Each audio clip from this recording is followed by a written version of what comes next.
everyone. I'm Ellen. And I'm Eric. And this is I Love That. And it's a podcast that we're doing for our son, Jack, where we're answering questions about our childhood and our lives so that he can have it for later and show his own kids someday, hopefully. Yeah.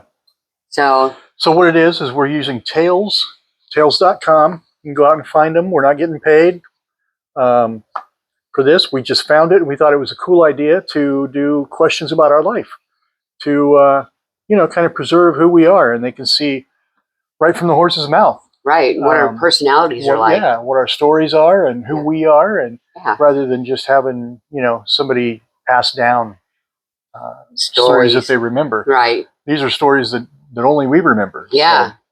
So we're just giving this out to everyone because we thought maybe it would, help other people maybe want to do this for their kids or grandkids. Yeah. It's a great idea. It's a great little box of questions. That's for sure. Yeah, it is. So, is there anything you want to watch? Is there anything you want to talk about? My week's been pretty quiet. I had something to talk about, and I can't remember what it was now. We went to Maddie's birthday. Oh, yeah. We went last night out to eat for... This is a long one. Our son's girlfriend's sister. She turned 16, so we went to Longhorn Steakhouse because she loves steak. And, yeah, that was really good. It was fun to see her family. I mean, we see them very often. They live right here. Yeah. Our son and his girlfriend live here part-time and live over her folks part-time. So we see them all the time. And we are hopefully going to Arizona for Thanksgiving. True. To visit Valerie and Mark. If we don't get canceled or delayed. Yeah, there's a cancel and delay situation happening right now because of is it the shutdown? Part of it's the shutdown, but yeah, they're losing. They don't have enough air traffic controllers, and I feel like that's always been a situation. It is. It really has. I remember in the 80s there was a big deal with burnout. Yeah, controllers went on strike. Yeah, I remember that. That was crazy. Yeah. So, I can't think of anything else. It was something, but I can't remember what it was. So maybe I'll remember later. I'll probably remember later. Okay, so do you want the date today? And watches it on. It's the 19th. Okay, so it's Sunday, October 19th, and we live in Nebraska. So it's about 2:45 right now, and we are ready to go. Yeah. Right? Okay. And it's 2025. And it's 2025. Okay, hold on one second. And we're back. So let's get to our question. All right. Where did you go to elementary school? So this is a question that we've already answered once. Yeah. But for some reason, our mics weren't on when we answered it. So we are redoing it now. So where did you go to elementary school? I went to Fremont Elementary in Long Beach, California, until from kindergarten to 2nd grade. And then then we moved to Naples, Long Beach, and in California. And I ended up going to Naples Elementary School from 3rd grade to 6th grade. So that's where I went to elementary school. Where did you go to elementary school? I went to Shelby Tennant Community School in Shelby, Iowa. And that was a K through 12 school, about 300 students total. My class had 21 people. That's insane. On average. People come, people go. Right. 21 people. Yeah. It was a small little school and had a blast there. Yeah. Wow. I had a lot more people than that. I think we had I would say at that point, we probably had 20 maybe kids, and probably maybe 30 or so split up into different classrooms. We had a tennis court. It was a really neat school. It was fun. All bougie. Yeah, we were bougie for sure. Definitely, probably the bougiest elementary school in Long Beach, I would say. Yeah. So, but it was fun, and it was great growing up there. Like Right. It was a blast in the 70s growing up in Long Beach. We were just like free. No one cared where we were. They just Right. wanted to make sure we were home before dinner. So it was a really and we were so fortunate. I was so fortunate. I always talk about we, like all my friends. So fortunate to grow up in such a beautiful location, like Yeah. 1 block away from the beach. And, my friends lived on the canals. So we would go swimming in the canals, or they had boats. And it was a really cool place to grow up. That would be cool. Yeah. We had the lake we can go swimming in. Oh, there you go. No, thank you. I'm not swimming in the lake. Swimming and fishing in the same body of water. No. I'll fish, but no swimming in the lake. Okay, well, that was a really short question. It was. That's why we have two. We have 2 questions today. So we have a second question. Second question is, what did you want to be when you grew up? So many things, right? What did you want to be Marine biologist. when you were little? Yeah. We would watch Mutual Omaha's Wild Kingdom and Jacques Cousteau.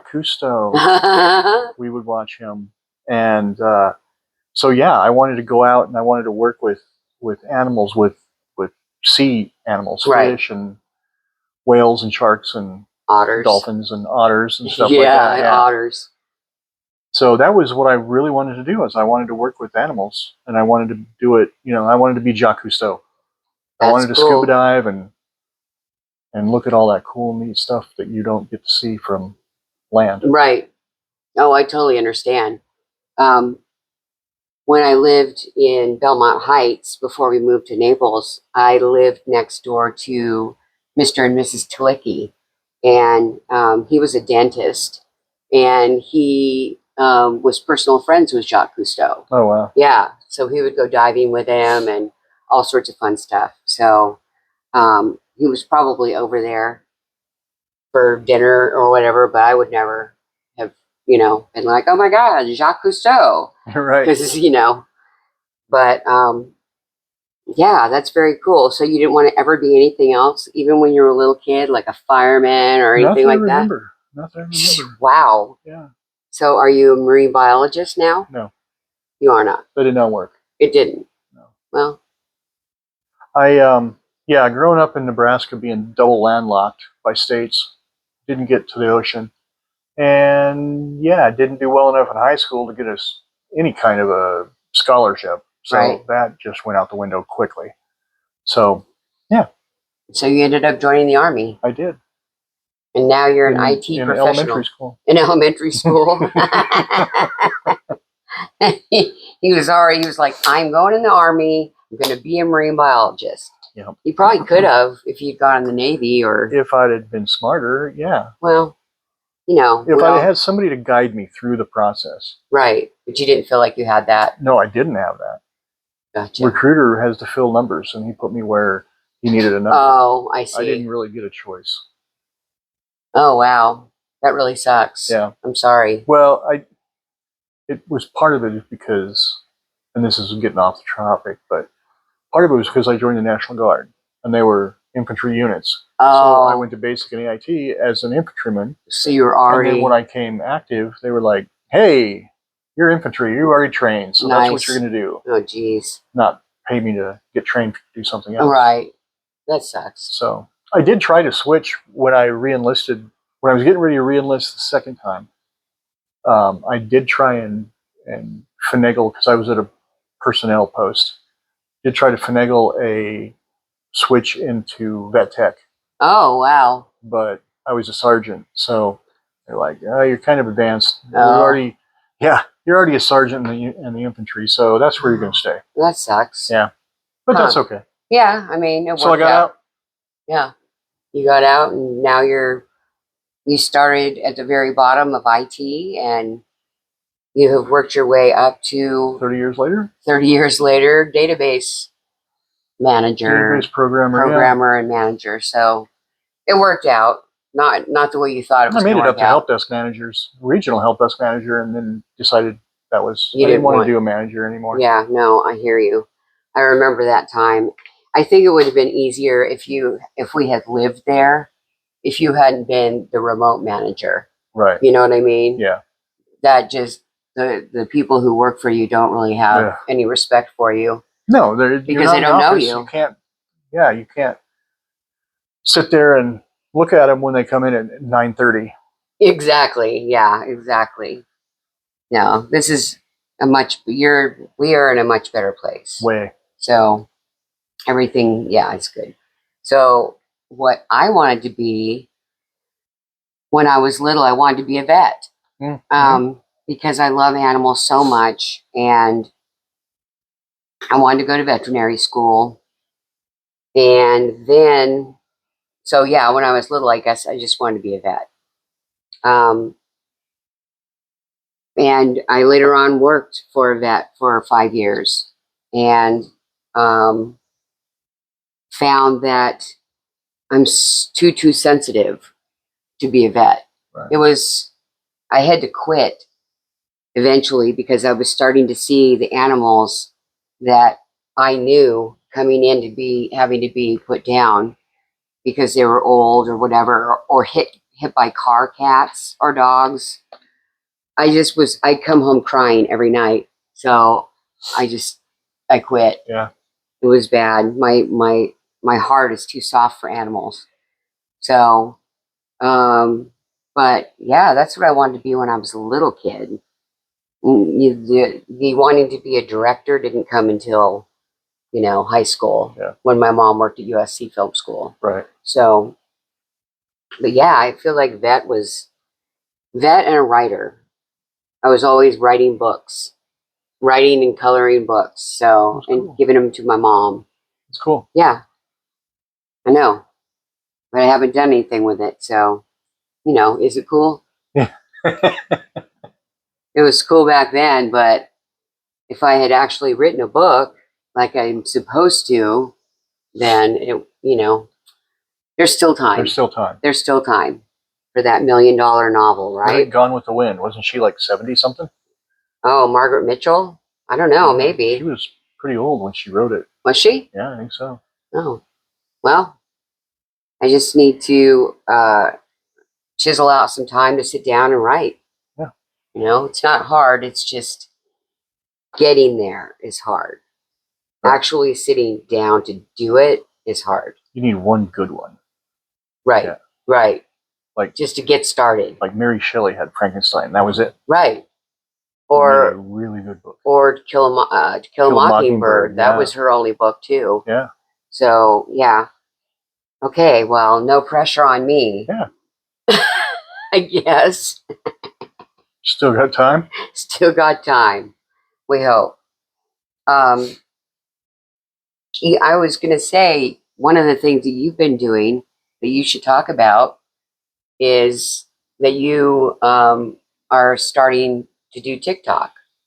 Yeah. You're starting to post videos and post pictures and videos of my 3D prints and stuff, and right, getting more traffic than I ever thought I would. Right. That's good. You got to work. You got to work it. Yeah. You got to know how to work it. It's not making me money, but it's fun. And it is fun. Yeah, it is. But I mean, someday it might make you money. Yeah, maybe.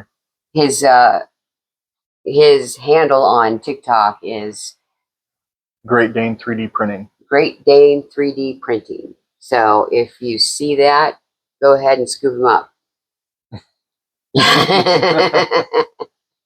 And if talking to those people, if you don't know what I'm talking about, I'm sorry.